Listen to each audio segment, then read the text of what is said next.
Good afternoon, everybody, and welcome to the Pulp Literature Issue 28 launch for autumn of 2020. We are doing yet another socially distant launch, dreaming of the days when we can get back into a restaurant or a bar or some other lovely venue. But for the meantime, it is wonderful that we are joined with people from all across the country. This time, we're all in Canada for some reason. We have international authors, but they're not with us today. So today we have with us Mitchell Taves from Manitoba, Ashley Rose Goentoro, I'm not sure, I should have checked on how to pronounce that, from here in the lower mainland of BC. We have David Milne from Calgary. We have Charlene Kwakowski from Vancouver. We have Mary Rykov from Toronto, Cameron McDonald, who I believe is also in either Toronto or Ottawa. I should have checked that. And Renee Sarojini Saklikar, who is our feature author, and she's coming to us from the lower mainland as well. As Susan Pieters from Vancouver, and Mel Anastasio from beautiful Bowen Island. I think I've got everybody. And welcome. I'd just like to acknowledge that we are all of us on various unceded territories. So here in Langley, it's the Stolo, Kwantlen nations. But wherever you are, we acknowledge that we are on unceded land and thank the original inhabitants for allowing us to be here. So please, we're going to bring on our first guest, Mitchell Taves, who's coming to us from Manitoba. Hi, Mitchell. Can you hear me? I can hear you. Wonderful. So let me just read you a little bit of Mitch's bio. He's been in the magazine a couple of times. And I'm just pulling up my document here. He lives and writes in Lakeside, Manitoba. His work appears in print and online in places near and far. And he is working on a novel. You'll have to tell us a bit about that. His story, Away Game, was in issue 20 of Pulp Literature. And his story, A Piece of My Heart, was the editor's choice for the Hummingbird. Was it? No, it was the Bumblebee? Bumblebee. Oh, sorry about that. Bumblebee. Anyway, Bumblebee. It appeared in issue 27, the summer issue. I'll hold this one up there. See, that's the issue you can see. So we are delighted that we can have Mitch on to read a little bit of his story for us. Welcome. Thank you. And thanks very much for inviting me. I'm happy to be here as always. All right, I'm going to read Piece of My Heart. On a still fall day, I walk through the woods near the river. My knee is behaving, and I work up a sweat under my mackinaw. I come across an old campfire, a rusted stove, white enamel, peeling, tin cans in a pile. There's a blackened jackknife folded and set with care on a cushion of moss. It's generations old, this place. The smell here is fetid and wild, no longer the stench of humans and the way we lay to waste and tame. We think we tame. Nature has reclaimed this antiquity with a bare hug of fresh growth and decay. Inevitability sits on its haunches near the long, cold fire pit. But so too, this is the crude home where people like me and mine endured, fresh from a steamer ride across the brutish North Atlantic. My people, here in a sod hut sanctuary where parents fed hungry children, where families huddled, awe-filled under a blackout sky. Some evenings, and I can hear it and feel it, still present in today's silent hum. Voices startle the quiet of the bush. Hymns sung with a fervor born of nothing left to lose. Eyes shine with hope in the glint of a midnight fire. There's the hollow, rhythmic clank of a spoon on a metal cup. And the generations drew down and on, babies coming, some dying as they emerged, mothers staying teenagers forever. And slowly the black suits gave way to shiny belt buckles and plaid guffaws, and soon TV antennas stood guard over prairie bungalows. Their sin of worldliness now forgiven. Billy Graham said so, Opa. Now the politics and the lunatics are all together on the dance floor. If only I could go back to the sod hut. Or before that, I think. A sip from my water bottle, cool. The miracle of science. I pick up a can, its label 40 years gone, and it crumbles to red dust in my hand. Delicate fragments drop to the ground with the lightness of lace. Reverent, I kneel and try to reconstitute the remnants, collecting them in a cupped palm. I make a sticky paste, adding dry grass and the blue of the sky, and tears, and a little bit of my heart. Come on, come on, come on, I sing to myself, reminded of days hot with life, set on repeat in my mind. The woods echo Janice's howling refrain, and I smell the fresh plastic signature of the LP, shiny black, held like a jewel in my hands, fragile and new and loud in my parents' basement. Stereophonic, high fidelity, hit parade. Best go back and get some goddamn work done, I say. It's late, and I still have so much to do. That's my story. Thank you so much, Mitch. That is a lovely story. And we've got comments coming in on YouTube. So beautiful. So tell us a little bit, what was the inspiration for that story? I mean, obviously, it's kind of memoirish, but tell us a bit more. I woke up, and I often have great inspiration right after I wake up. Then I read it the next day, and it maybe wasn't that great an inspiration, but I think that's pretty common. But there's a place on the trail, and we see it mostly when we go cross-country skiing, that there's a trail that's both cross-country skiing and in the summer, of course, is just a hiking trail.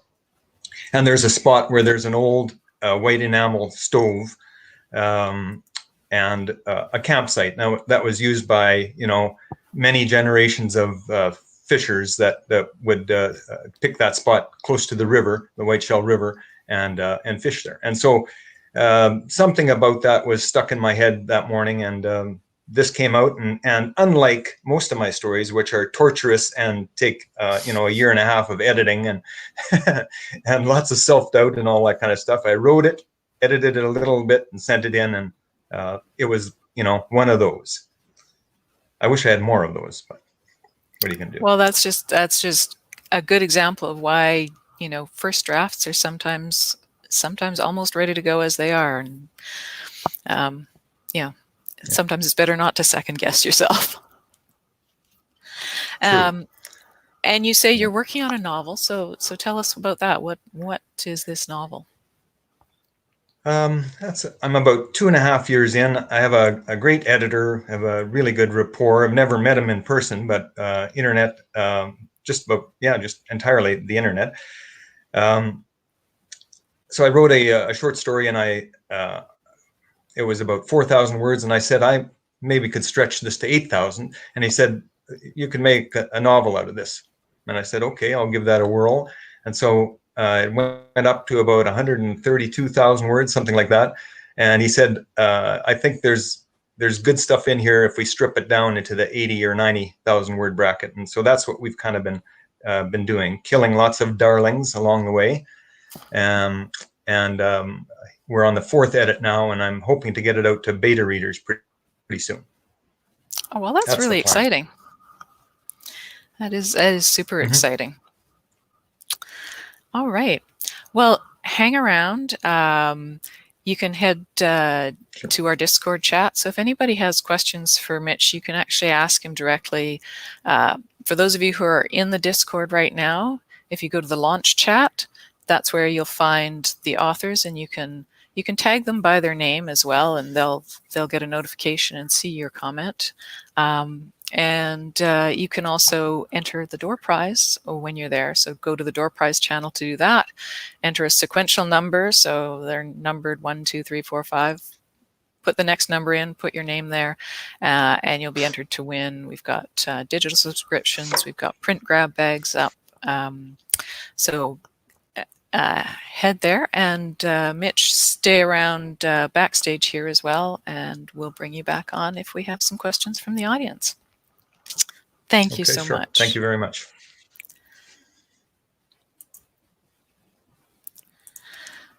So next up, we have Ashley Rose. And how do you pronounce your last name? Goentoro. Goentoro. Yes. Okay. My husband's and so Ashley is the cover artist for this wonderful issue. And here we have it here. It's the, and there's the picture in its original, the fairy godmother. So I'm going to head off screen and let you talk a little bit about it. But first, I'll read off your bio here. Which so Ashley's she's a fantasy watercolor artist from Richmond. That's Richmond, BC. And often based in folklore, her work features whimsical scenes of the fairy kingdom, including pixies, elves, and goblins, as well as the natural flora and fauna of magical forests. To peek further into the world of fairy, you can follow Ashley on Instagram at Ashley Rose Illustration, and you can purchase prints and original paintings from her website, which is ashleyrosegoentoro.com. So I'm not going to tell you any more about the fairy godmother. I'm going to let her do that, but only to say that we found this painting at the Wildwood Collective when they did their Christmas fair last year, and sadly, the Wildwood is no longer there as a store. They wisely shut down right at the beginning of the pandemic, but hopefully they'll be back at some point. But I just fell in love with this painting, so thank you. Yeah. So yeah, Ashley, take it away. I'm honored to be here, and this is actually a print of the original. The original is in a shop for sale in Steveston at the moment. But I was originally inspired because I love to do fairies. The classic fairy godmother. I wanted to know more about her and more the real roots of her folklore, not just Disney version, so I found out that there's not one fairy godmother, there's actually 3, and they were known as the 3 fatas, or the 3 fates in English. And so why were they known as fates? Because when a family, way back in history in Europe and in Greece, a family had a newborn, after 3 days, the 3 fairies were known to visit. And the family was supposed to make sure that they prepared candles, lit candles and light, and opened the doors and had their child in a room together with gifts for the fairies to please them, like the honey up here, and perhaps flowers and food, apples, depending on the season when they were born. But fairies especially like the honey, or coins, things like this. If one, and they also had to clean the space, make sure you sweep. And if they failed to do this, the 3 fates, the fairies, were responsible for the lifespan of their child. So it was quite important not to neglect them when they came to visit, or else they could be cursed. And so I represented it in this painting. Hopefully you can see it in the light's okay. But one fairy was responsible for spinning, so spinning the thread of life of their child. And then another fairy was responsible for measuring how long the life would be. And then fearsomely, the last fairy was responsible for when that life would be cut short. And so that's why many people prepared little gifts and things. So it must have been an interesting time to live many hundreds of years ago and do all that. But the reason also I put around the edge the seasons changing, because in Greek, the word fatas, it meant the phase of the moons.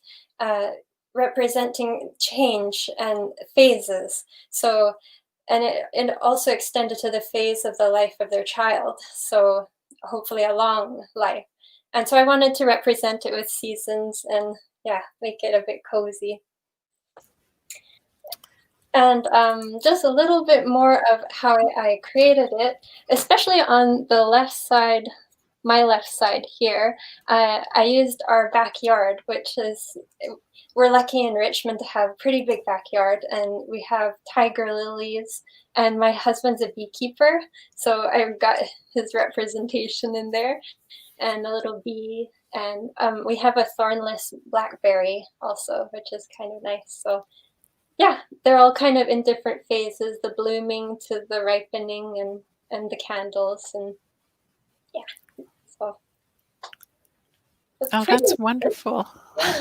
Yeah, the original was in watercolor and ink outline. And that's just lovely. Thank you for that. And can you tell us a little bit about the pictures in the background there as well? These are just kind of my latest. This one was from last fall for the Wildwood, actually. I did a Wind in the Willows, little Ratty and Mole, if you guys have read that story. It's classic, yeah, and Toad in the back, up to treble. But more recently, during the pandemic, I got to work. And this one is just not based on a story yet. Somebody could write one, but there's a bear that's wandering and meandering through a forest following a stream, and he comes upon a fairy glen, and they're out having fun. I don't know if I can get up. Yeah, we can see that. Yeah. Yeah. And even the trees have faces and spirits, and things are coming alive. So that was one. And then my very most recent one is also based on folklore of the Green Man. If you've heard of him, he's in Celtic folklore, the master of all forests. He's the keeper and protector. And so I did him, and he's usually depicted his face with just made of foliage himself. And I depicted it with keys, and his mouth is kind of like a key gateway to kind of represent that he holds the universe's kind of deep secrets that when we're busy at work we forget about. But if we spend time in nature, perhaps if you find the correct key, because not all of them lead to the right direction. So maybe he'll let you in on some secrets of the universe. Yeah. Oh, that is absolutely lovely. I love that interpretation of the Green Man.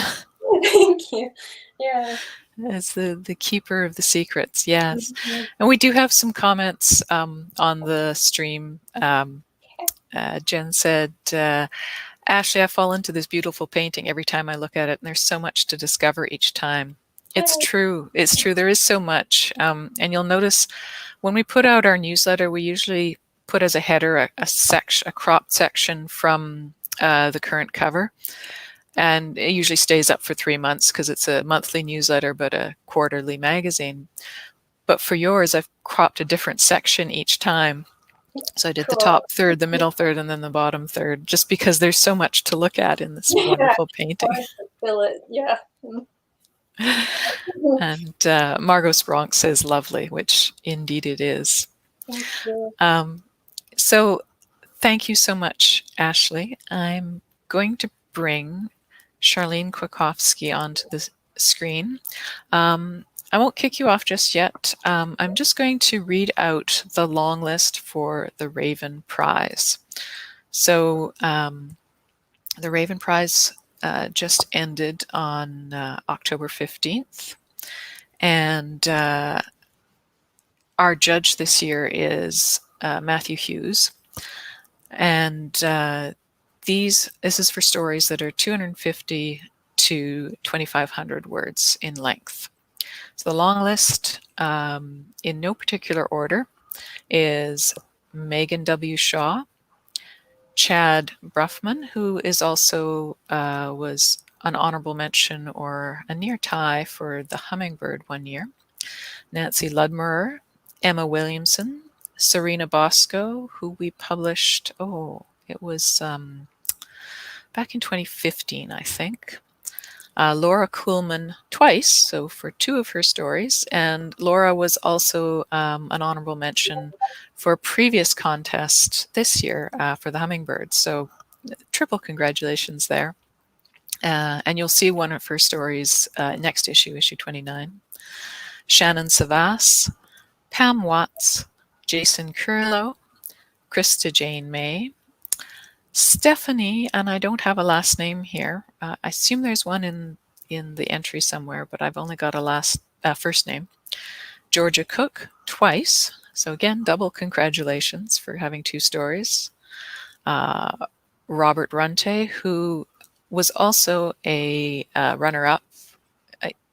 I think we published his story in the winter 2019 issue.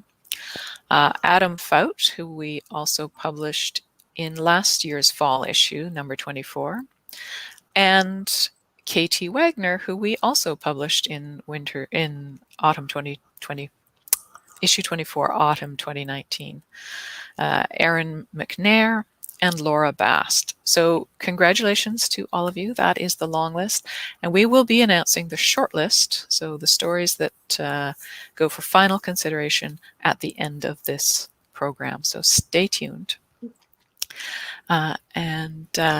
Thanks, Ashley. And thank you for having me. I really appreciate it. And it's been fun to be part of the project. Well, it's just, I'm so delighted with this cover and so delighted to have you here today. Thanks. All right. So Charlene Kwakowski is also a contest winner. Her poem appears in this current issue because she was the Magpie winner for this year. She's a city lover living in Vancouver. Her poetry has been published in Train, Prism International, Barron Magazine, Long Exposure, and elsewhere. She has a master's in English Lit and works at a contemporary art gallery. You can't get more artsy than that, I think. You can find her blogging when New Motherhood allows at textingthecity@wordpress.com. So welcome, Charlene. And so tell us a little bit about this poem that won the Magpie contest. Yeah, I'm very grateful that it won, and I want to thank you, Pulp Literature, and the judges, Emily Osborne, Daniel Cowper, and Renee Sarojini Saklikar. It's very exciting for me. And yeah, I wrote this poem last summer when I was pregnant with my daughter.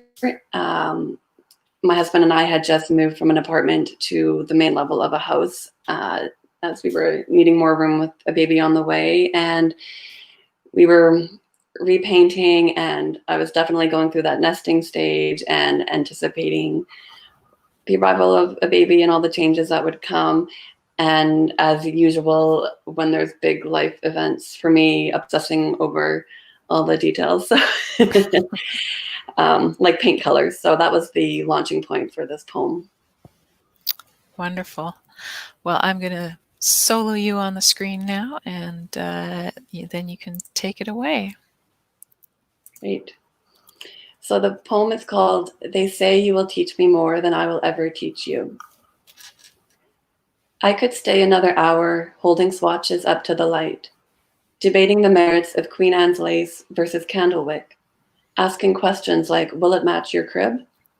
You who will only care about milk and comfort in the beginning, blind to all color except the dark circling my nipple, a novice pilot above a helipad, I teeter with the weight of 100 small things. I'm not asking for Gloucester's or Tiresias's fate, but just a bit of mud and spit, a puddle-splashed shin, a baby's bib.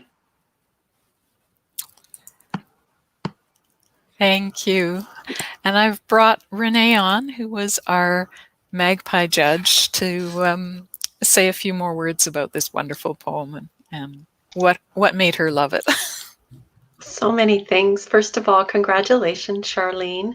You've read it beautifully, and it's a stunning poem. There were many incredible poems that I had the privilege of looking at. And I think what I loved, just hearing it again, because I haven't seen it or been in the world of this delicate, exquisite poem for quite a while, was again the layering in a very skilled, compressed, compact way. If I remember correctly, it's in a kind of sonnet form. I remember it being a sonnet, I believe.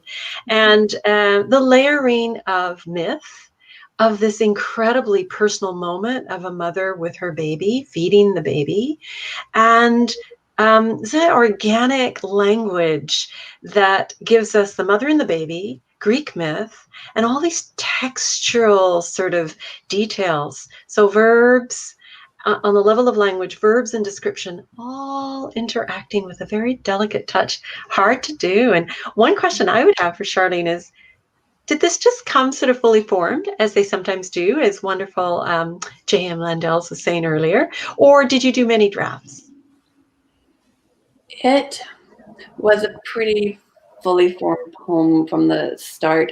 I don't know if it was in sonnet, like if I had 14 lines initially, but then when I realized, oh, it was kind of similar to the length of a sonnet, then I did tweak it to, make it a very loose sonnet.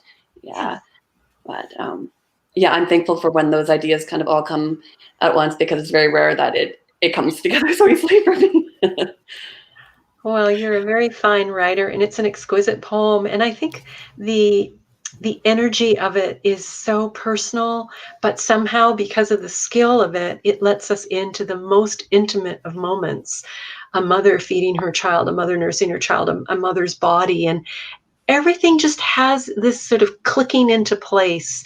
And so we are able to enter into that moment rather than be shut out from it. And it's a fine choice, and I'm so honored to see it in this issue. And may I just say a shout out to that fabulous illustrator. So glad that Pulp Lit discovered, I think it was Jennifer was saying you saw Ashley Rose's painting, but I was thinking about her description of the three fates at the birth of a child, and then we have Charlene reading her poem, and it's kind of like, woo! Oh my goodness, just much love. I love the combination of Ashley and Charlene, the poetry and the cover. Really, really incredible. Yeah, it gets all those maternal feelings in there, doesn't it? And I just had there's a few more comments and questions from the audience. So Ellen Supple said, just comment, I love the history behind the fantastical, beautiful illustrations. And Jen Wyman says, Charlene, how has new parenthood influenced your poetry? Yeah, it's a good question. It's definitely given me more things to write about, or writing about my daughter that I wouldn't have done before becoming a mother, obviously. There was a time though, because the first 3 months of being a new mom were extremely hard for me, that I wondered if I'd ever write again, actually. So the fact that I have started writing since giving birth to my daughter Madeline was a very encouraging sign for me, because you are so sleep deprived and breastfeeding was very challenging. So it's kind of interesting too that before I even had her, I was writing about that experience without actually even knowing how difficult it was going to be. Whether that's like premonition or something, I don't know. But she's definitely come into my poetry a lot more, but also finding connections between motherhood and current events. I feel like it's just kind of opened up my world. Wow. It's amazing that you were writing about that before. Like, I mean, because you really don't know, as you now do know, how hard it is. Right? Yeah. And there's like somebody once compared parenthood to like traveling to Venus. Like you can tell people what it's like, but there's no way anybody can understand what traveling to Venus is like without actually having gone there.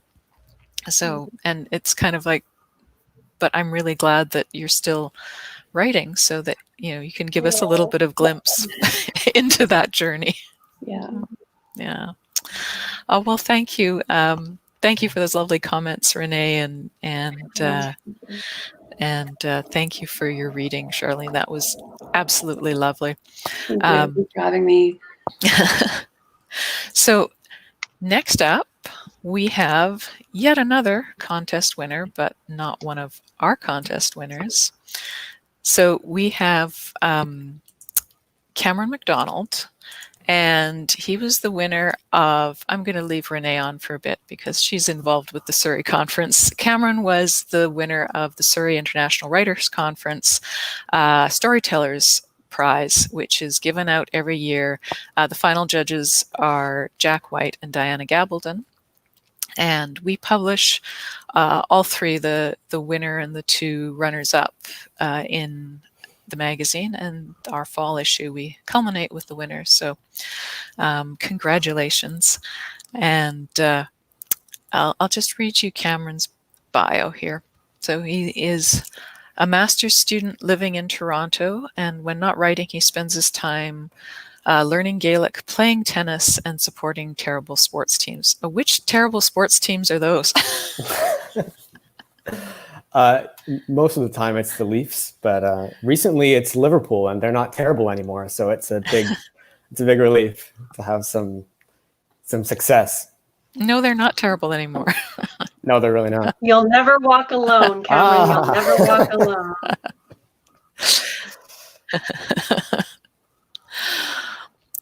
All right. Well, I'm going to hand the solo layout over to Cameron, so you can tell us a little bit about this story and then read us a couple of pages from it.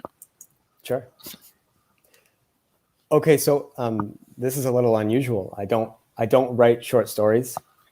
I kind of write novels almost exclusively, but during a particularly potent spell of writer's block in the summer of last year, I just wrote some short stories to kind of get the writerly juices flowing, and it worked quite well, I suppose. So I'm reading you 2 pages from a story called Morgadze. And there's no particularly exciting inspiration for the story, apart from the fact that it's a story about a puzzle box. And I got into puzzle boxes last year. But the problem with puzzle boxes is that I have a few of them.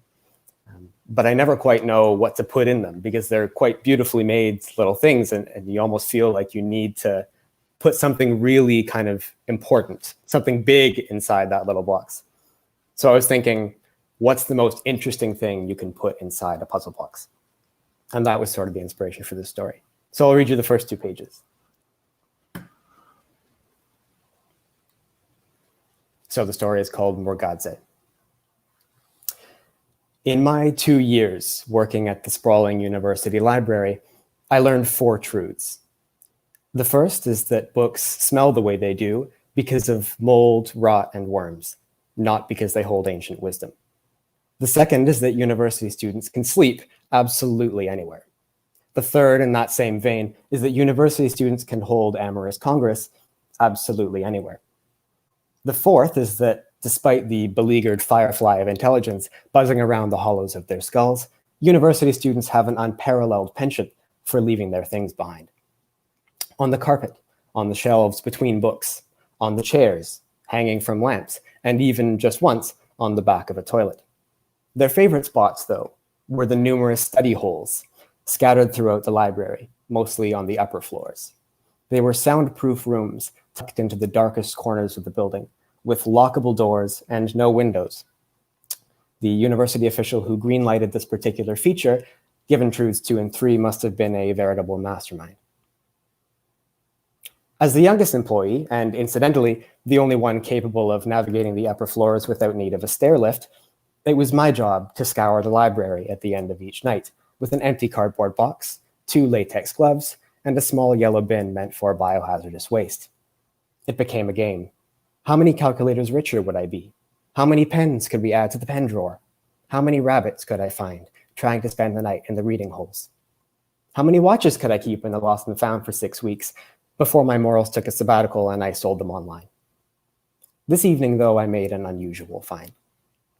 It had been a slow night of treasure hunting, 2 pens, one of them chewed, many pieces of scrap paper, several coffee cups in varying stages of emptiness, and a 3-ring binder with 2 rings. All the typical nooks and crannies had been empty, which I attributed to my fastidious nightly cleaning and the thinly veiled aggression I hurled at anyone who seemed primed to set up camp or to litter. I knocked on the door to the last reading hole on the 3rd floor and popped in the master key without waiting for a reply. The door came open, and I prepared myself for all manner of ghastly prizes. A spilled spice latte, a melted chocolate bar, a spent sausage wrapper from a romantic evening. Instead, what I found was my page has gone. Instead, what I found was a small wooden cube on the floor beneath the table, leaning crookedly against one leg of a chair. I recognized it immediately as one of those Japanese puzzle boxes you see people solving on YouTube. It felt heavy in the hand, but unbalanced. Its side panels were arrayed in a complex tessellation of squares, weaves, and triangles. I was by no means a wood expert, but I recognized the distinctive colors and grains of walnut and oak. A fine piece, certainly, and one that would be missed by whoever had dropped it midway through their study session and left without realizing they'd lost it. I popped it in the cardboard box with the rest of my finds, finished my combing of the stacks and the remaining study holes, and made my way back down toward the main floor. I think that's all I have time to read.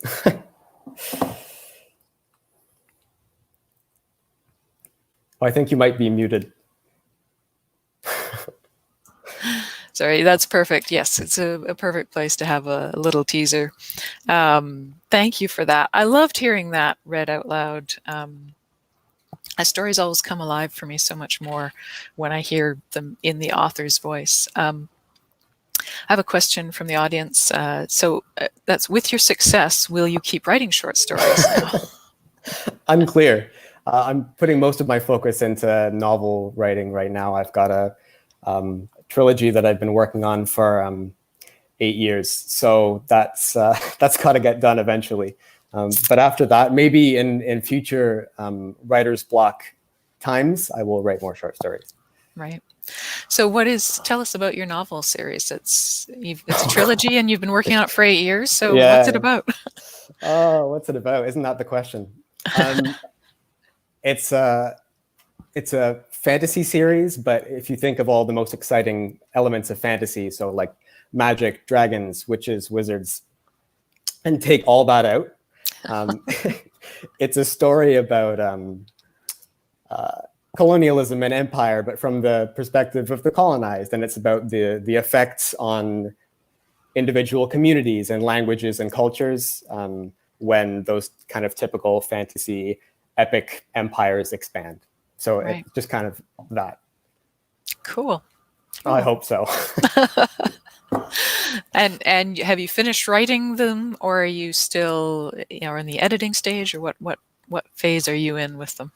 Yeah, it was initially going to be it was going to be a standalone, but I got kind of 195,000 words in, and I thought, okay, I need to split this.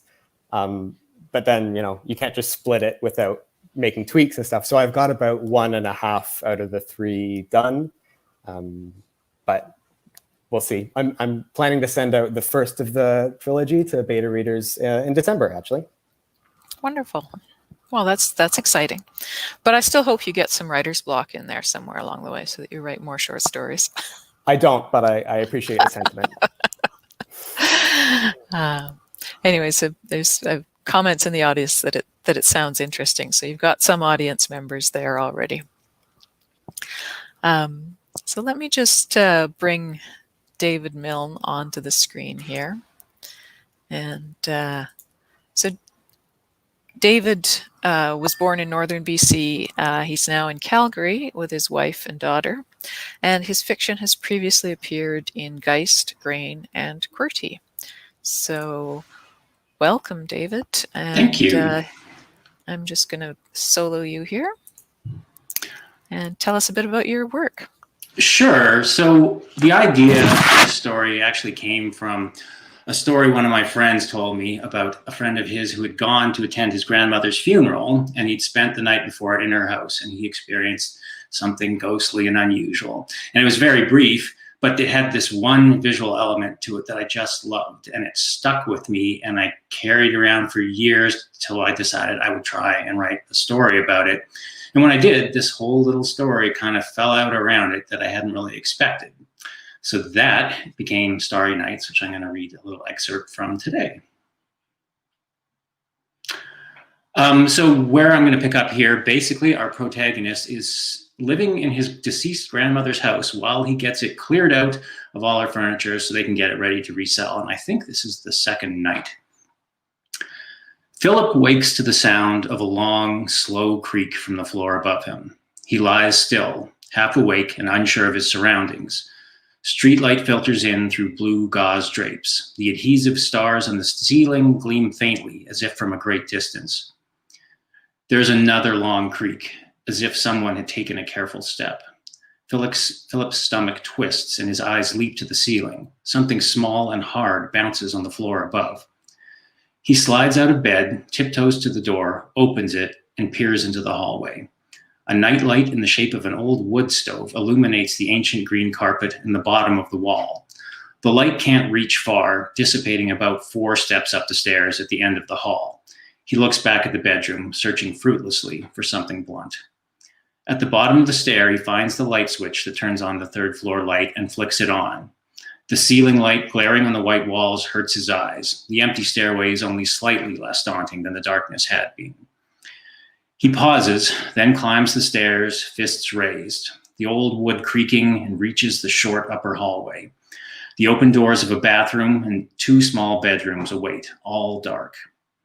Philip turns the light on in each room. One bedroom is empty, except for stacked boxes. Another contains a lone dresser and a bed frame without any mattress. The bathroom is already bare of possessions. Once every light is on, he exhales and checks the windows. All of them are closed, the corners of his mouth pulled down. He retreats, leaving the 3rd floor lights ablaze, scouts out the ground floor, and then goes back to his temporary bedroom on the 2nd, where, after a quick look back at the hallway, he closes the door.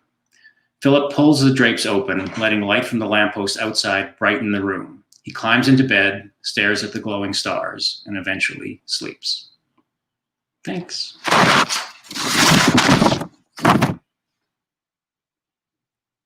Oh, I think you're muted again. Definitely muted. I'm muted again. Apparently I can't do 2 things at once. I don't think that gives a true sense of how truly creepy this story gets towards the middle, but that was a very nice, gentle ease into it. Thanks. So tell me a little bit about your writing past. Do you usually write short stories? What do you usually write?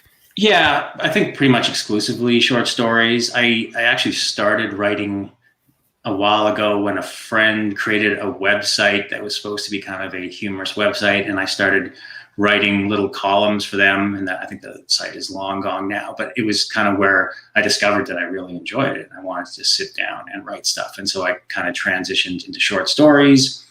This one's a little unusual because I had that like visual element, so I kind of knew what my climax looked like. Usually for me, it's like a phrase will pop into my head while I'm doing something mindless, like showering or running or something. And if that phrase kind of resonates, I'll wind up writing it down. And when I do, other sentences will inevitably come spilling out with it. And then it eventually turns into a story, or sometimes doesn't. Right. I do envy that. I'm not a short story writer at all. And I just envy you guys who can just turn those little moments into an entire story and just like that. I mean, I know it's not just like that, but It doesn't feel like that. I know it doesn't. That's why I don't write short stories.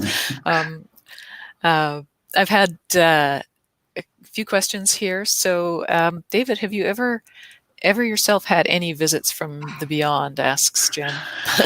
I actually lived for a few years in a house with a couple of roommates where, we did actually have a lot of strange stuff that went on. You'd get woken up in the middle of the night by knocking on your door and get up, and the whole house would be silent and dark. And we had terrible problems with the light bulbs. They would all burn out suddenly, like in the course of a night. we'd lose all the lights on one floor and have to replace the bulbs and assortment of stuff. So yeah, some weird things that probably helped foster an interest in this sort of thing. Yeah, that is quite similar to your story there. Yeah, there are definitely some things in there that I may have taken directly. Right. That makes it even creepier. And another comment from Smiley Crafts was, great reading voice. I'd buy a book if it was read by David. So have you considered going into audiobook reading? I have not, but you never know. Or at least you could at least read your own stories for audiobooks. Mm-hmm. It's where book selling is at these days, or so I'm told. All right. So next up, we have Susan Pieters, who is one of our founding partners in crime here at Pulp Literature.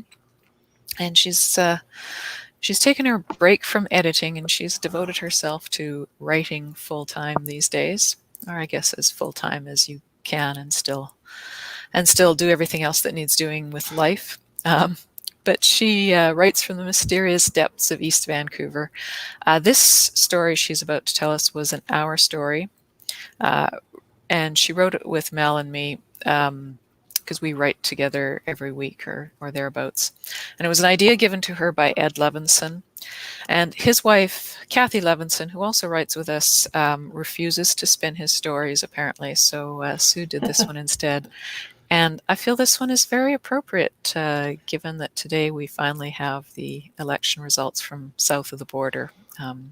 So this feels a bit like closure. So Sue, I'm going to solo you, and then you can take it away. Thanks. Yes, we wrote this together at the beginning of COVID, in March. So it's one of those stories. It's called Hoax. Hoax. Ed was just a guy in the wrong job at the wrong time. When he got the word that he was fired, he questioned it, as he questioned everything. The internet, he was told, is being shut down with the exception of essential services, like medical stuff. No more banking investments. Ed scoffed. He knew the real reason. They were leaking money faster than a fiber optic cable could break apart. What about Netflix? Ed asked. Essential service, they replied, deadpan, without blinking. He took his revenge in the middle of the night.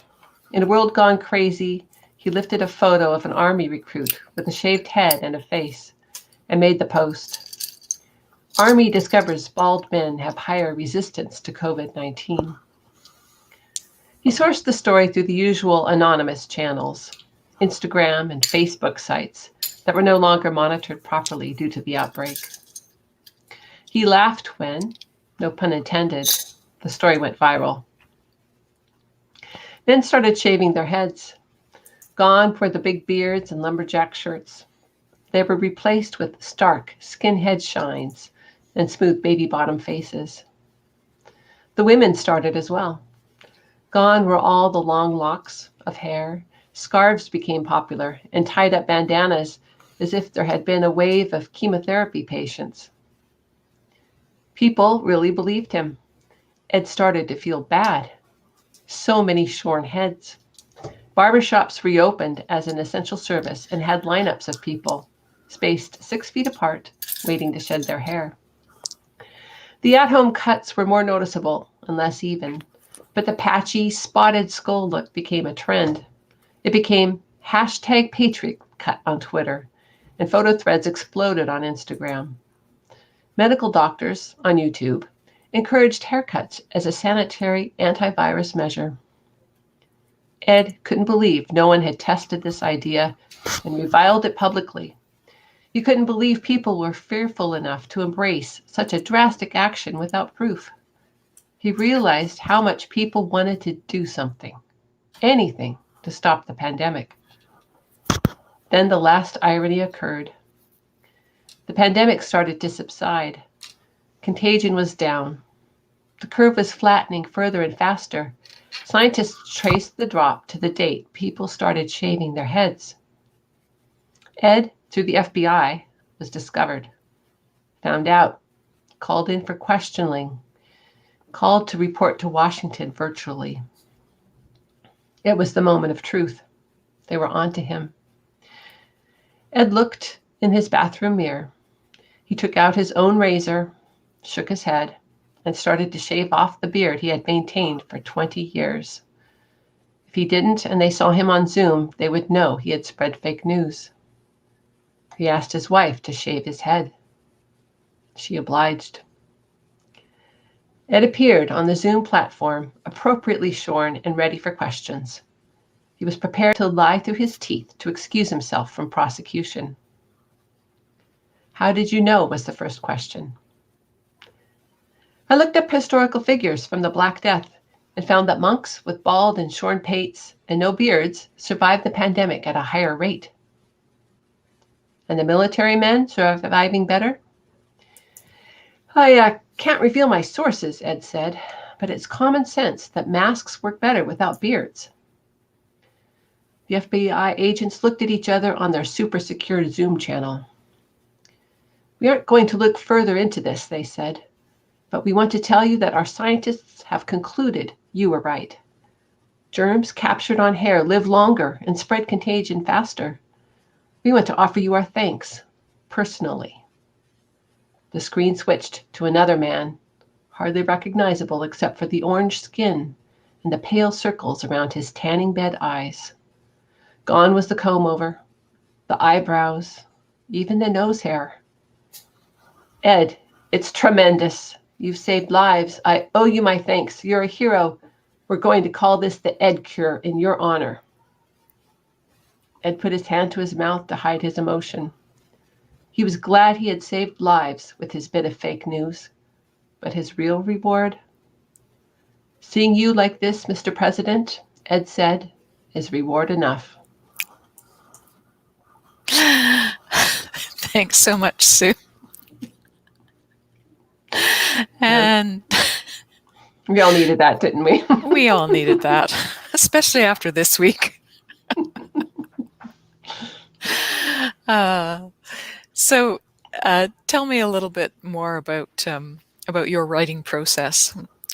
How do these stories come to you when Ed doesn't deliver them to you? Yeah, when Ed doesn't deliver. I have little inspirations that come to me in the middle of the day or doing dishes or whatever, and I write them on Post-its, and usually I put them in a file folder. And fortunately, Jen and Mel and I try to write on Fridays together, and I can pull out these ideas and try to remember what I was thinking when I wrote that Post-it. And we can spin some stories together using the story cards. That's my favorite and easiest way to write a story. Yeah. Well, I'm always amazed that you can pull off these stories. Like, Mel and I are slogging away at our novels, and you just seem to pull them out of the air when you write. Actually, I'm gonna bring Mel on as well, and we'll just take a little bit of a break and do some door prizes. Excellent. Oh, I've got some comments here.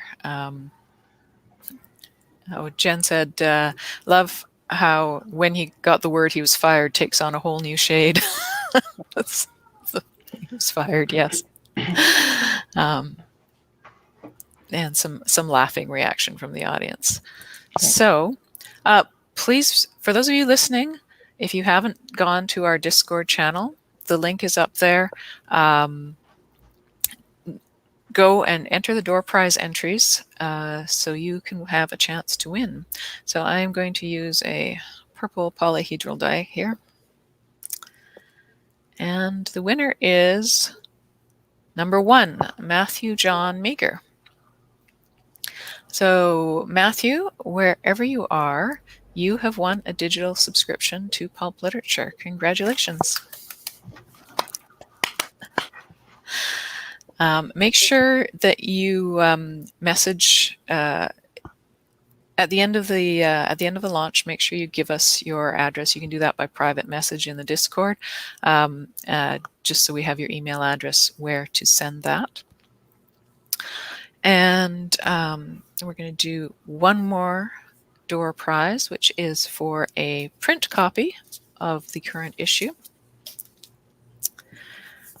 And oops, that is more than we have as I drop dice down my keyboard. And number 5, Laura Kuhlman. So Laura, make sure that we have your address. And Jen or Brooklyn, if you can write these down just to keep track. So that was Matthew John Meager for the digital subscription and Laura Kuhlman for the print issue. And we will make sure those get out to you shortly. All right. Well, next we're going to bring on another of our editorial team here at Pulp. It's Mary Rykov. So Mary is our proofreader. She's been with us since issue 3. We first met Mary when we published her poem, which was Siren. That was the one, right? Yes. Back in issue 2. And so Siren's Tale, yes. And she congratulated us on the editing and asked if we needed a proofreader, and we said yes, because we were doing it all ourselves at that point. And she has been proofing ever since. I caught 2 typos, Jen. 2 typos. I caught yes, 2 typos. I know. 2 tiny typos. Yeah. There are tiny typos in every issue. Here's an Easter egg for readers. If you go,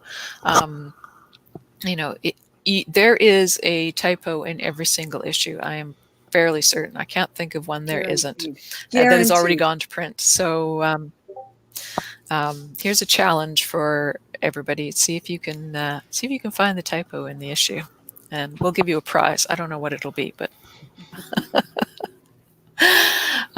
So Mary has just released a book of poetry called Some Conditions Apply through Inanna Press. I'm going to read you her bio. So Mary Rykov is actually Maria Elena Auerbach Rykov, and she is a Puerto Rican Canadian living in Toronto. Her book launched into the pandemic chaos in spring 2020 with Inanna Publications. And in addition to copy editing and proofreading for us, she serves as cleaner, cook, and pillow-in-chief for Raven the cat, a pre-loved, rehomed Bombay who is as beautiful as she is bossy. And I'm so delighted Raven has come to keep you company during the pandemic. What a gift. True. So I'm just going to solo you, Mary, so you can tell us a little bit about what you're going to read and treat us to some of your wonderful poetry.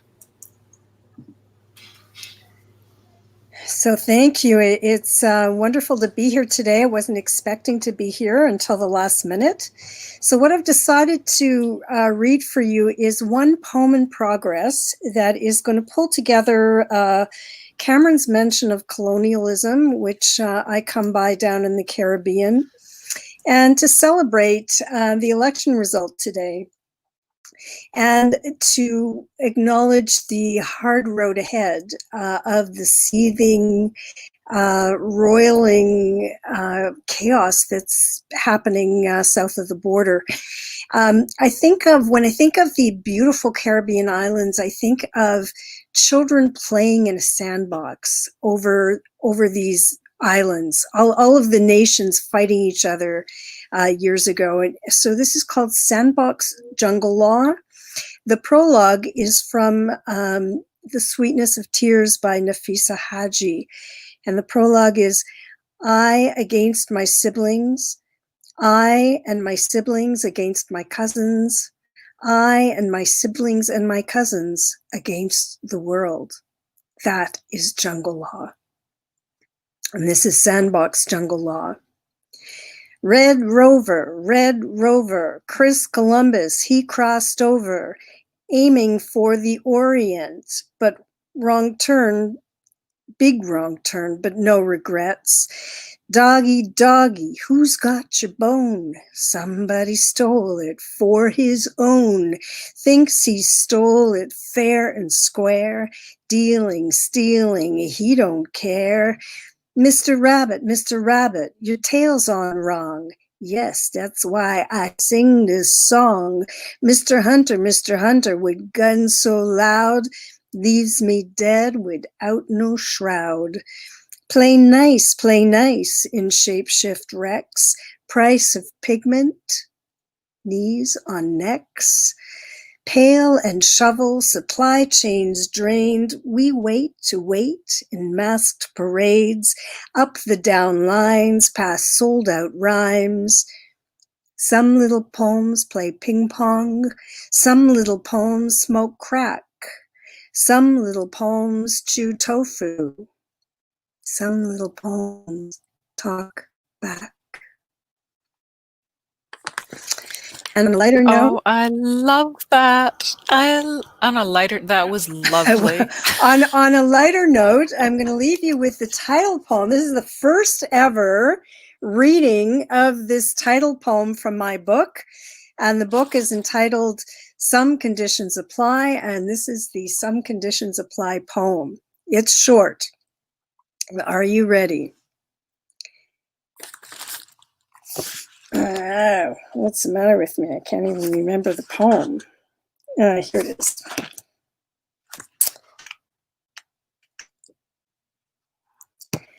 Stop calling her. Eurydice doesn't give a duck's dick about you now that she's crossed the sweet sonic boom. Besides, you think nouns are just things, so you only fart verbs because you figure that's where all the action is. No, she doesn't racial profile romantic prospects, but some conditions apply, like not dating monotonously. Me, make my words thick and rich, shaken, stirred, and crispy. Thanks, folks. I love hearing that read out loud. I have read it because I've read your book, but it's so much better in person. It's like, it's just, I mean, I can kind of hear your voice when I'm reading, now that I've met you and we've met in person, but still it's like just hearing it coming out of your voice is just perfect. What a wonderful poem. Both of those poems, such amazing rhythm you have. And I guess that's not surprising because you are a music therapist as well. So was well. And there's just some more comments coming in. A comment from Adrian Dix. Congratulations to all the contributors and of course Renee, and congratulations Adrian as well for winning your riding in the recent election. So. And Jen said, absolutely fantastic, Mary. Brava. Yeah. So tell me, how do poems come into your head? Oh my goodness. Well, it should not come as any surprise. Being a new cat mama here, I'm writing a lot of cat poems these days. I'm actually working on a poem sequence channeling Gertrude Stein's cat. Okay. Yes. Feminism and cats. I love it. Yeah. So in that sequence was Gertrude Stein's dentist, just bringing it like I'm going to the dentist soon. Anyway, just a stream of consciousness. Stream of consciousness is where I write from. But I do notice a fairly strong feminist undertone in your poems. And I don't even say an undertone, probably an overtone. Like it's, there's some anger there and there's some, and I mean, I love it, but it's. Anger can be very productive. And yet I consider myself to be not a good enough feminist. In many ways, but yes, it is a one of the strands in that I work with. Yeah. Well, that's one of the wonderful things about poetry too, is that you can say things obliquely.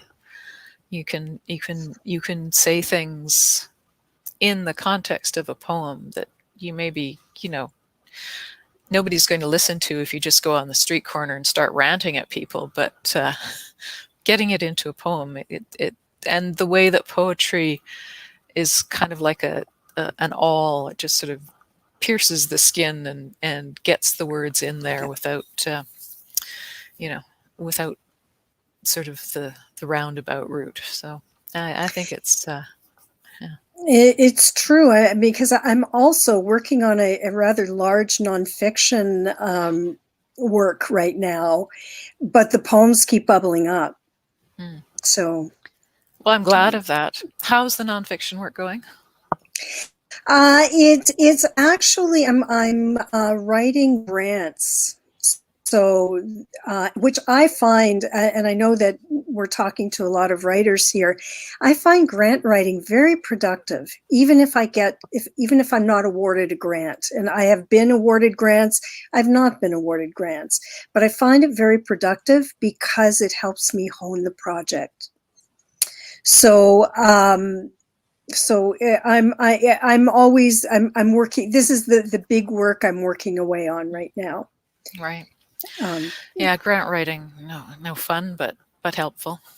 Very helpful. Very helpful, I think. Yeah. Oh, well, we're rooting for you for that grant. Thank you. So that you can get it and get on to some more interesting writing. It's wonderful. I have to say, being involved with pulp literature from issue 2, the issues have just been getting better and better. And thanks to all of you for curating this and sending these wonderful stories and for me to proof and poetry to proof every quarter. It's just a thrill. Thank you. Oh, well, we're incredibly grateful for your eagle eye, Mary. So. Guarantee I catch a few and I miss a few. The way it goes. I always catch some. I always catch some in the print proof, and then I always miss some too. So, yeah, Right. that's life. Well, thank you very much. Thank you. And I'm looking at the order of go, and it looks like it's time for me to read from my piece from this issue. So I am primarily a fantasy author. My book, Elenia's Song Overture, came out in 2017, and the sequel Area came out this spring during the pandemic. And I am working to get the third one out for late 2021. I don't have an exact date for you yet. But in the meantime, I've been writing historical fiction because I can't just do one thing at once. I can't just do two things. I have to do 20 or 30 things at once. So I'm just going to show you the beautiful picture that Mel did for this story. The one thing with this platform, it's not as easy to share images as it was with the platform we were using in the spring. But I think the sound is better, so we make up for it. But you can see this. Mel does all our illustrations, and you're going to see Mel's story up next. But you can see this beautiful, beautiful illustration she did of the gates of Versailles with my character, the shepherdess, at them. So this is the story of Toinette, a shepherdess turned spy in the court of in the time of Louis XIV in 17th century France. So this episode takes place when Toinette and her new mistress, this mysterious countess, and the household have decamped from Paris to Versailles after an unpleasant encounter involving rapiers and pistol balls. So they have got to Versailles, but the first thing they have to do is go and see the king, is request an audience with the king. So when you went to Versailles, you had to line up, and you would line up on the grand stairs. And if you've ever been there, it's a big, beautiful, wide staircase in this gorgeous gilt palace. And here they are waiting on the stairs. I have been up and down that stair so many times now that I no longer notice the rank smell of urine combating the scents of over-perfumed courtiers and unwashed bodies. But that may be because my fan snaps shut by automatic habit, and in place I bring my pomander under my nose. Unless, of course, there is someone on that stair with whom I must converse, flirt, or snub. Then, alas, I am compelled to use my fan and smile through clenched teeth, trying not to waft too much of the pungent air past my face. But that first day I had a fan I'd been instructed not to use, no pomander, and senses completely overwhelmed by the odors, sights, and sounds around me. I was puzzled, but too self-conscious to ask why this giant gilt palace smelt like a latrine. However, the answer became clear when a finely coiffed demoiselle in satin mantle gathered her lace petticoats around her knees, showed a glimpse of pale green stockings and pearl-embroidered mules, and urinated on the stair. Marie Claire and I glanced at each other in shock as courtiers on the stairs below her casually stepped sideways to avoid the trickle that seeped down the next step. Other than that, no one reacted to this barnyard behavior.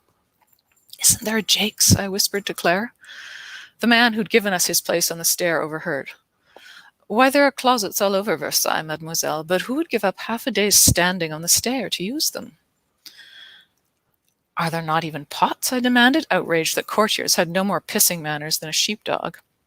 As if in answer, a voice from the top of the stair called out in exquisite, genteel tones, "Mesdames et messieurs, would you be so gracious as to pass the pot?" An equally civil voice replied, "Alas, monsieur, the pot is full." At that, there came the sound of more piss, this from the noisy height of a standing man. I held my lavender-daubed wrist to my nose, trying not to let my gag reflex turn into full eversion. Michel Dubois noticed, produced a lace-trimmed handkerchief from his sleeve, and offered it to me with a bow. "Mademoiselle," I hesitated only a second. "Merci, monsieur," I said through the perfumed cloth I now held to my face. "Alas," he said to Claire, "I came ill-prepared today and have but one kerchief, but I can provide this." He produced from his pocket a tiny orange studded with cloves. Marie Claire curtsied and thanked him, clumsily, I thought. I eyed the orange. I had only seen oranges once before at a rare St. Stephen's fair, but had lacked the funds to buy one. I desperately wanted that small golden fruit and the spices it held, but thought it would be ill-mannered to barter gifts in front of their donor. Instead, I examined the handkerchief in between the trips it made to my nose, fingering the monogram and the lace trim. But even through the smell of urine and the attar sweetness of the handkerchief, the smell of Claire's orange tantalized me. It was tied round with a pale pink ribbon, ending in a loop which Marie Claire passed over her wrist. I eyed it jealously, dangling there like an afterthought, and worked up the courage to ask about it. "Tell me, monsieur, where does one find oranges?" There's a sighing shift in the queue as we all moved up a step. "Ah, mademoiselle," he replied, "one finds them all over the palace. His Majesty's gardeners wheel orange trees out of the orangery every day and back in every night. Finding them is very easy. Obtaining them, well, that is a little more difficult. That one," he gestured to Claire's wrist and lowered his voice, "was a gift from a lady." Heads turned towards us, then away, then back again, leaving me wondering what those lips were saying behind their fans and kerchiefs. And I'm going to end there and bring Mel onto the stage. Hello there. Oh, that was Hi. good. I love that. I love that piece. Thank you. Hang on a second. There is somebody behind me who doesn't realize we are live on YouTube. This is the wonder of having family at home. Sure. Yes, indeed. All right. So Mel has been working on The Extra, which is another historical one, but this one's set in 1930s Hollywood. And let me read you a little bit about that. I don't have the summary, so I'll let Mel talk about that. But for anyone who doesn't know Mel, Mel is our other partner in crime, founding member of Pulp Literature. You may know her from the Stella Ryman and the Fairmount Manor Mysteries series, or you may know her from The Extra, which we are re-releasing very soon. We have a new cover for it, and it has been edited and has been serialized in pulp literature. So Mel, tell us a little bit about where Frankie is and where we're going with her today. Frankie Ray and her friend Connie Mooney, two Vancouver girls. Frankie's an unlikely actress. She doesn't look like Connie, who looks like she could step into a starlet role, no questions asked. So the two of them are Vancouver girls running away to Hollywood in 1934. In the extra, A Monument Studios Mystery. And this book was so much fun for me to write because I always wanted to run away to Hollywood in 1934. This April 1934, last night, Vancouver schoolmarm Frankie Ray arrived in Hollywood. This morning, she and her enigmatic neighbor mourned the death of a poor man buried in their shared backyard. And now, on the set of their first scene at Monument Studios, and doing her best to hide her sorrow, Frankie tries to help her friend and fellow extra Connie Mooney to catch the eye of the director. "Act like I'm talking to you, Connie," she suggested. They walked arm in arm like the schoolgirls they had recently been, across the edge of the square. There, Connie stumbled a little on a flower bed made of brown burlap. "Cut," the assistant director called. For a terrible moment, Frankie feared he had cut the take because of Connie's error. But no voices were raised, and Connie was not picked out of the crowd, so they must not have noticed. Around the square, cameramen chewed gum and leaned on their cameras. "Anyway, I didn't freeze," Connie hissed. "Was the camera on me when I tripped?" "I don't know. After the assistant director's threat, I was looking everywhere except at the camera. Anyway, people trip in real life. I think it's a good bit of business." Frankie squeezed Connie's shoulder. "There, we're on film. Klahowya." Klahowya. They grinned at each other. Frankie would later remember this as the last carefree moment of her young life before everything changed. From the left, somebody shouted, "You!" An extra on the other side of the lot asked, "Who?" "That one." Across the lot, a woman in a bright red dress shaded her face with one hand. Marietta Valdez carried her shoes by their slender straps. She walked barefoot past the assistant director toward the extras. She was joined by a man in black Frankie had never seen before. On Marietta's other side strode the great producer, King Samson. Frankie had a craven impulse to run and hide.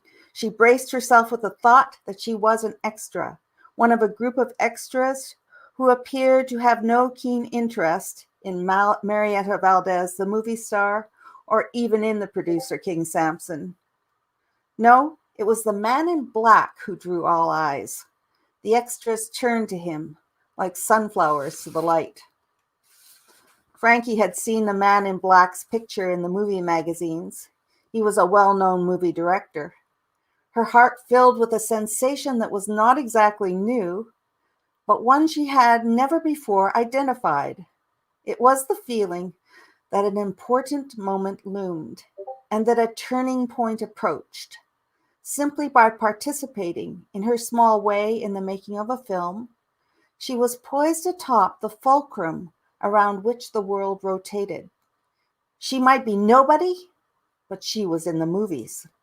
She couldn't wish for anything more, she thought, wishing all the while for a real live part. She wondered whether the other extras, Connie, Tom, Doris, Bruno, all the other ones, felt the same. "You," the director said. He nodded to Connie as she stood at Frankie's side. "Come here, I want to use you in a shot." Connie caught one hand with the other and held them tight to her middle. She stepped forward.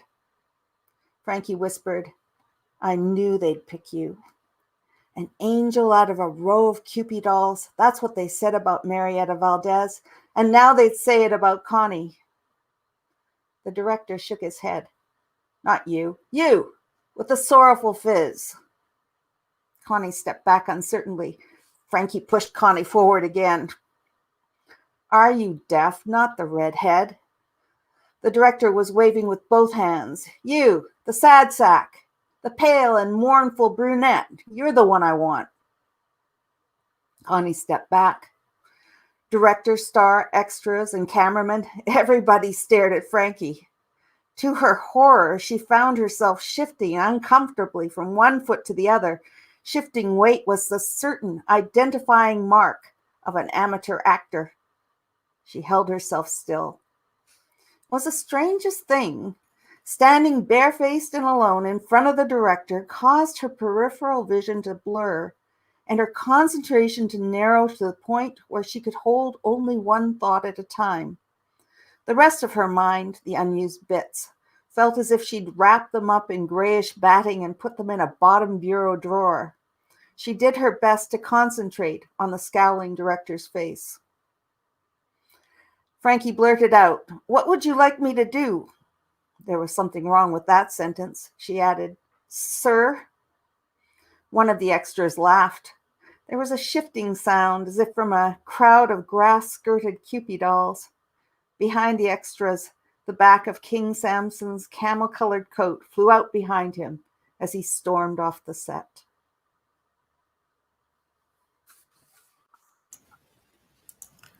Oh, wonderful, Mel.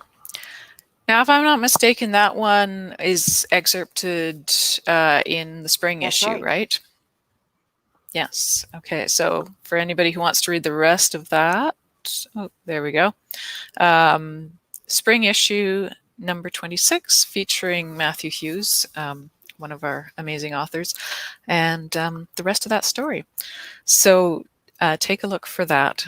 We have some questions. Oh, they have some questions here for both of us. Jen asked, any historical research rabbit holes that Toinette has placed in your way? Yes, lots. Lots. The problem about writing, when we write on Discord, I'm sitting at a computer. When we used to write in person, that was good because I just had a piece, I had paper and a pen and other people around the table, and that was great because it was pure focus. I couldn't stop to research things. So I do have to confess that every once in a while I stop writing because I just absolutely really want to know a date for something. I try not to do that. But I do most of my research before and after I write the entire novel. So I read a lot many years ago about 17th century France and 17th century England. I have to admit I may have done some trips to France, which I could write off as research, but somebody has to do it. Somebody has to do it, yeah. And I kind of try to steep myself in the feel of the time and the people and things like that. So I kind of layer my research that way. I'll read something, I go to a castle, and I look at all the portraits and I read all the cards, and I'm not trying to memorize it, and I don't really take notes, but I try to let it sort of sink in so that I start to recognize these people as, so the Prince of Condé, as well as I recognize somebody in modern day politics or something like that. And then that way I feel like then I have enough that I can write through a story and I can do it vaguely. And then when it's time to edit, then I can go back and fix all the minute details. What about you, Mel? Do you get into research rabbit holes? Sure, because you almost have to, since you're so interested in the period you're writing about, or you wouldn't be writing about it. I remember a whole day spent tracking down the history of the hamburger. White Castle, 1925. Well, that's important. You can't have hamburgers if they weren't invented in 1934, right? I'm lucky, though, because my mom remembers a very young childhood. She remembers the era, the 30s, and my friend Maureen had her mom is passed now, but she was certainly a grown-up at that time, and they were. Well, she would have been Frankie's age, right? She was exactly Frankie's age, yeah. Right. And lived in Frankie's house, yeah. Oh, well, that makes it easy, right? Like then you have like, at least you have a little anchor to that time period. I haven't been able to find anyone who was alive in the 1700s, so Yeah, keep well, looking. no vampires anyway. If anybody's out there, let me know. But and so Jen asks, what is it about 1934 that makes it so ideal to be the year of Frankie? I suppose one of my great screen heroines was Olivia de Havilland. I think she came in 1932, but 34 was just after Will Hayes was in, so everything had changed around with what you were allowed to do in the movies and so on. People's attitudes, they were starting to hide what they were doing rather than showing what the life of a movie star could be like. They were all pretending to be very much the home girl and so on. So it was a nice time of, nice for a writer, time of change. Yeah, and when dark sunglasses started to come in. Well, it's true, and also it happened one night, and that's really so much of where this whole thing comes from. Right. Oh, I had a comment directed to me that the olfactory presentation was enough to stop my desire to snack while listening. Sorry about that, Terry. But it's true.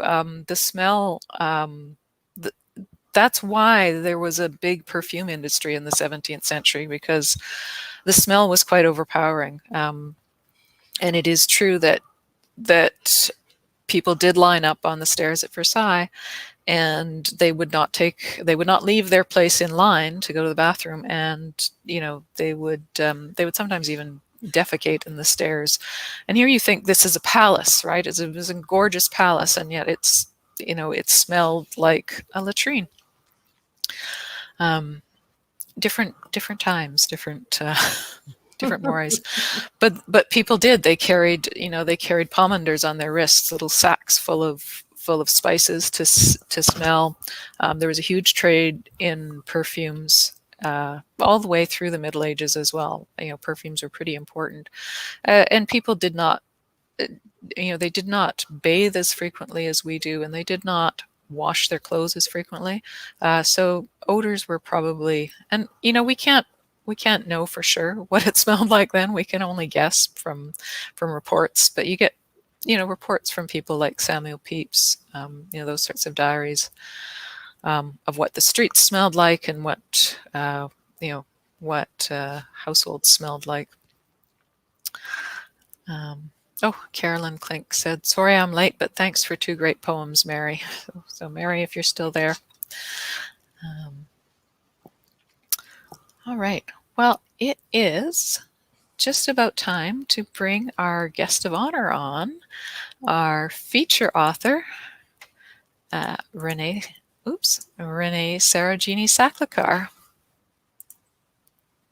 And just Hi, Renee. Oops. There you go. So Renee has been our contest judge for the Magpie for several years now, and she's just a pleasure to work with. And we've always, loved hearing her poetry at launches, and we always like to do things a little bit out of the box. So we like to have authors write outside their usual style or genre for feature authors. So I guess it was almost a year ago, I asked Renee if she had any short stories, and she did. And so this is sort of a memoir ghost story that we worked a bit on together, just to sort of shape it into more less memoir, more story, which was a delightful process. And I'll read you Renee's bio before I hand the mic over to her. So Renee was the Surrey Poet Laureate from 2015 to 2018, and she's the author of 3 books and 6 chapbooks. Her work has been adapted for opera and visual art, and she teaches creative writing at SFU and many other places as well, I believe. Judged our Magpie Award for Poetry, and is working on a sci-fi epic in verse with the title Thought J. Bap. And I'll let you explain what that means. But Man with the Golden Helmet is the story that she wrote for Pulp Literature. So thank you, Renee. Oh, you're muted. There. My pleasure. I'm so delighted to be here. Yeah. So yeah, tell us a little bit about this story. Yes, and you did indeed prove to be an absolutely winning editor. Sometimes, as I tell my students, all you need is just that one voice on the outside to give you a little bit of gentle steerage. And I certainly got that with J.M. Landels and the team at Pulp Lit. This story, Man with Golden Helmet, actually, I've been working on it for many years. Almost too shy to tell you how many years, a long time. And it always just sort of eluded me. It was a memoir, a kind of literary memoir about place, about people in my life, and many other things. And I've always been really interested in blending genres. I love ghost stories. I love this time of year. Although I was born in India and came to Canada as a little girl, I'm a Celtic at heart. So, of course, all that talk about our wonderful illustrator and the origins behind some of the inspirations for that beautiful cover of issue 28 just speak to me deeply. So there I am. I like blending genre, memoir, and I like with other genres, and I like coloring inside and outside the boxes of genre, if you will. I love ghost stories. And so there I am, and as Jennifer was my editor on this piece, she made the suggestion, indeed, to go away from memoir and get more into story and get away from some of those literary, perhaps we shall agree, overwritten paragraphs. And I thought about that. I had to reflect on that. It felt right. As soon as she said it, it rang for me as correct. And I realized, oh, I want this. Yeah, I don't even want to say I want it. It was like there were ghosts hovering on the edges of the story all along. And once she gave me the nudge to think about it as more story and less memoir, and then we got into the mechanics of writing it, and she suggested third person throughout, and I had all these embedded stories using first person. And I felt, no, I'm taking that all out. So she made little suggestions and I went all in. My husband, I think, is probably listening from wherever he is doing the work of the province. And he has that phrase, 100% all in. I went all in, and the ghosts just took over my story. The ghosts invaded my story and I loved it. So yeah, that's my intro. Should I start reading it?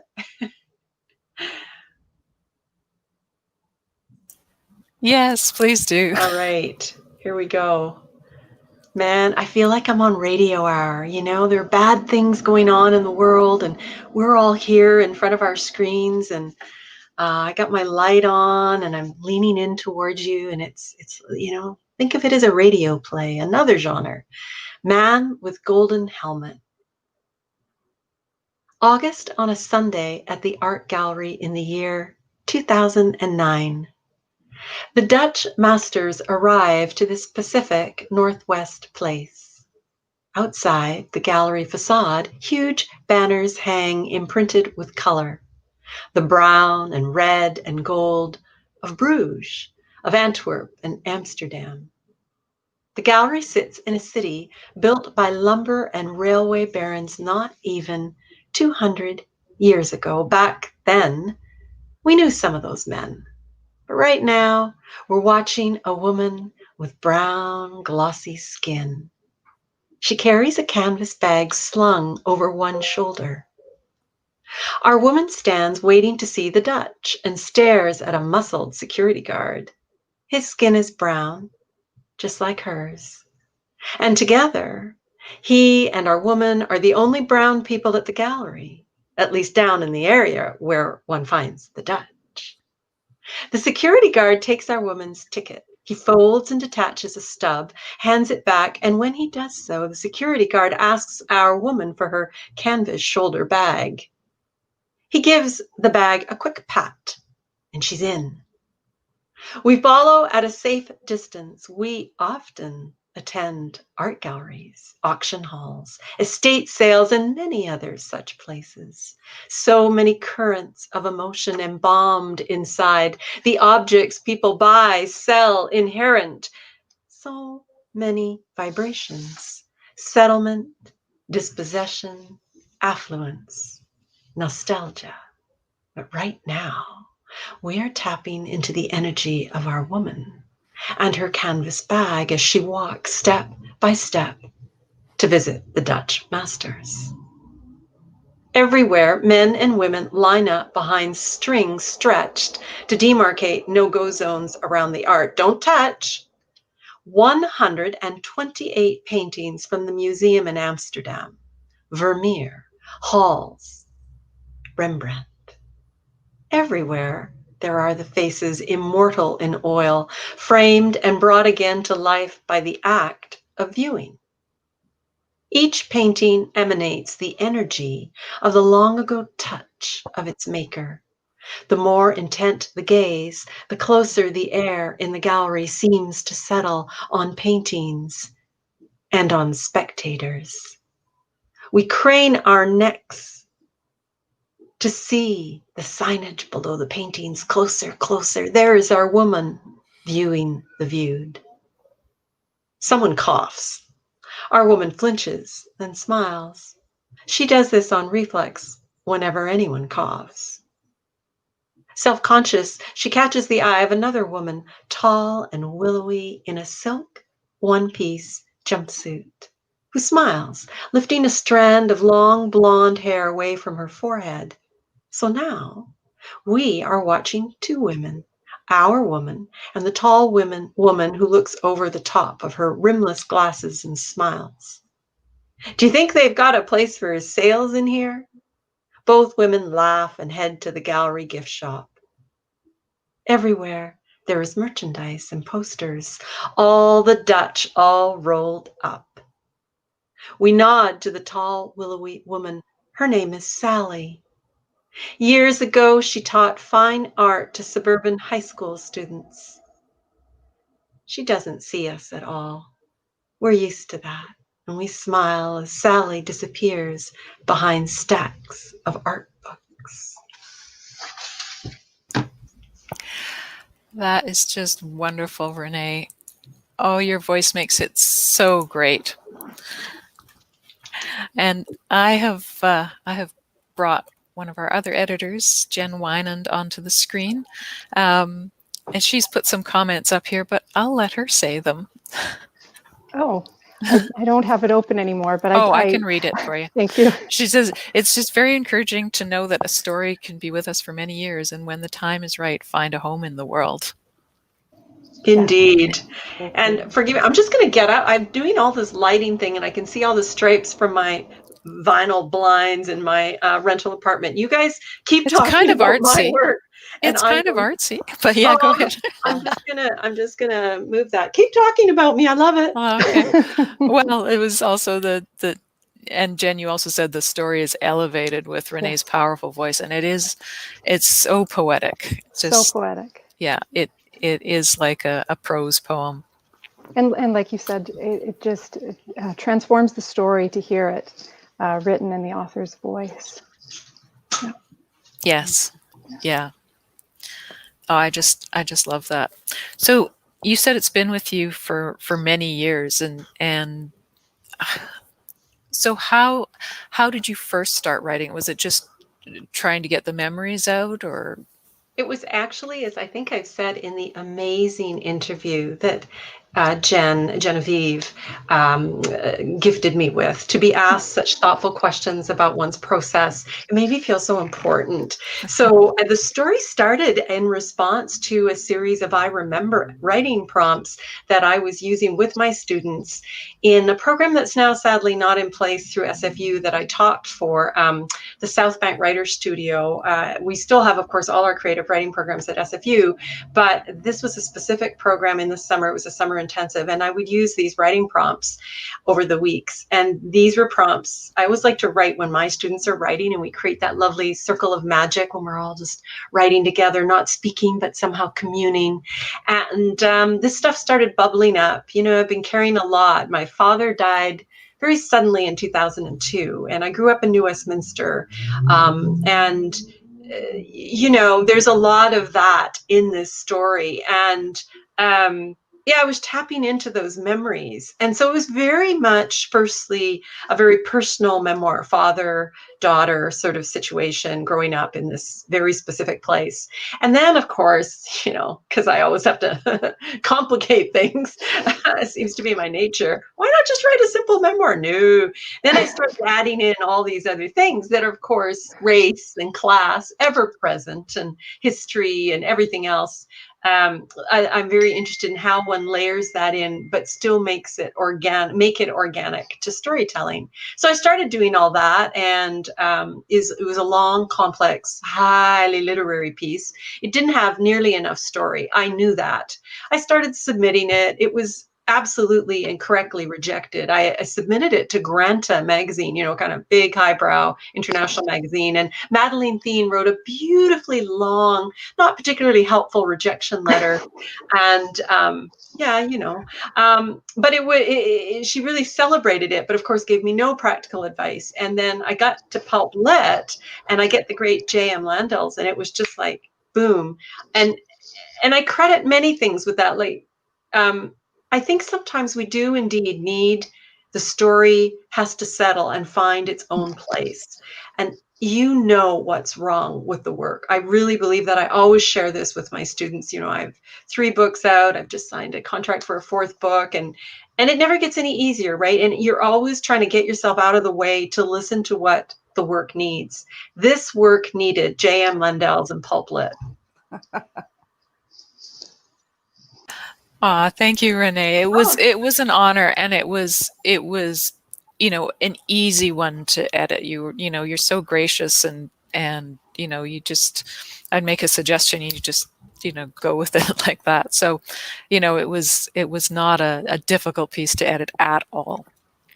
And it wasn't, those were not huge changes that we made. It was not, you know, it was not like a massive overhaul. It was, you know, and it was fun. And I'm so delighted that after all these years, we finally have you as a feature author. It's like, I'm just so thrilled. And I must give a shout out in this pandemic to my first reader, because I'm in a bubble of one, and that other first reader is our Minister of Health, my husband. And, you know, when our case numbers were a bit lower, quite a bit lower, we would go on these long walks at the end of the working day. And I would tell him, there's one walk in particular, if he's, I don't know, he's dealing with all kinds of things today, but Adrian, if you're listening, remember that walk where we're trying to figure out the sequencing in the gift shop?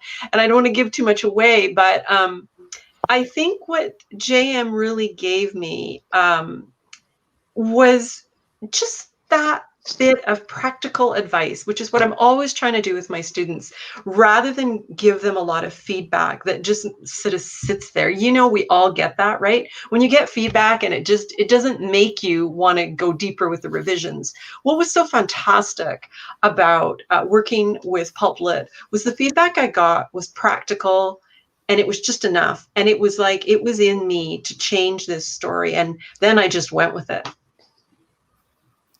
Well, I'm so glad that worked out, because it is a wonderful story. I love it. Yeah.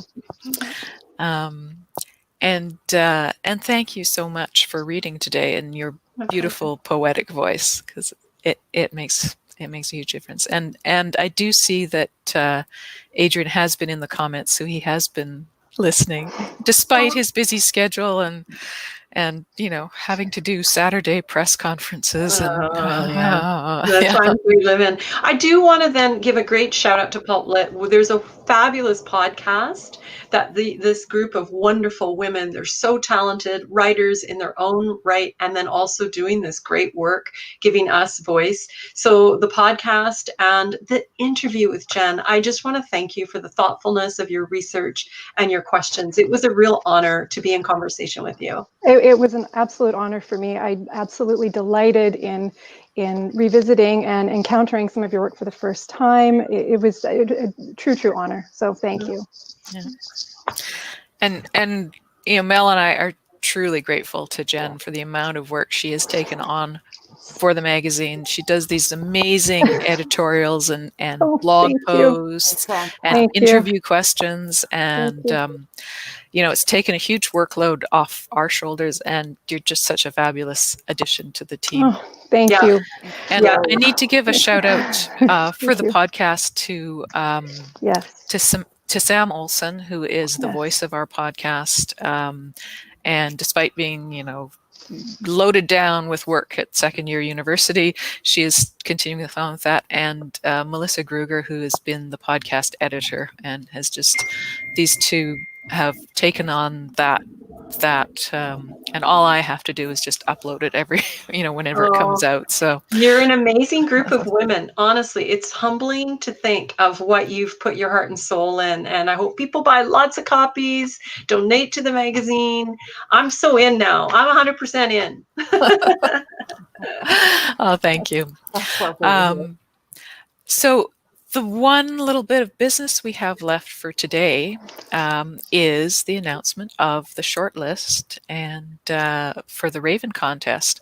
So, Jen, would you like to do the honors? I would. It is an honor to do the honors. I'm just going to switch over here. Okay, so in no particular order, the Raven shortlist is Megan W. Shaw for The Wild Rose, Nancy Ledmurer for Good Intentions, Serena Bosco for Come Back Around, Laura Kuhlman for Hear the Colors, Pam Watts for The Maestro, Krista Jane May for Someone Knows, Robert Rente for The Library Custodian, and Erin McNair for It Can Be Done with Words. Yay. Congratulations. Thank you. Congratulations to all these wonderful writers. There's some fabulous stories in there, I know, because I read some of them. And Matthew Hughes is reading them and will give us his verdict. The winners will be posted. It's Sunday, the 15th of November. So check our blog on that day, and that's when we will be posting the winners. The winner of the Raven wins $300 and publication. And then we have runners-up, which we sometimes publish in the same issue if we have room, and just publish at our regular rates. So good luck to all of you. May the best story win. And it's really always hard to choose which one's the best story. It's like choosing between apples and helicopters, Nicely put. I have a quick question, if I may. Sure. Just a quick question for Mel and JM for Jen. Did you, in your wildest dreams, when you guys were founding this journal, did you, in your wildest dreams, think you'd be here where you are now with that? No. Just thinking of us sitting on the sofa going, we should publish a magazine. We had no idea what that would be like. The work, the amount of labor, and what you've done with it. It's incredible, really. Oh, thank you. Fine. Thank you. Yeah, no, we only had one issue in mind to start with. We was like, let's run a Kickstarter. We'll see what happens, see if, and it's like that worked. And there's more stories and more people. And I was like, let's keep going. And we kind of just kept going. And we do still have 2 more door prizes to give away. So I am going to take a look in the chat here for the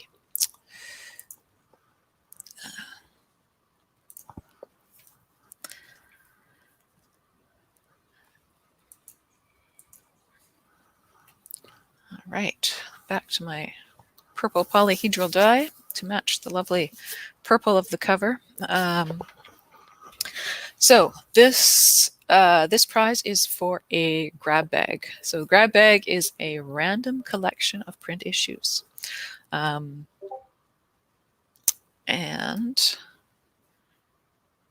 it is Number 1 again, Matthew John Meager.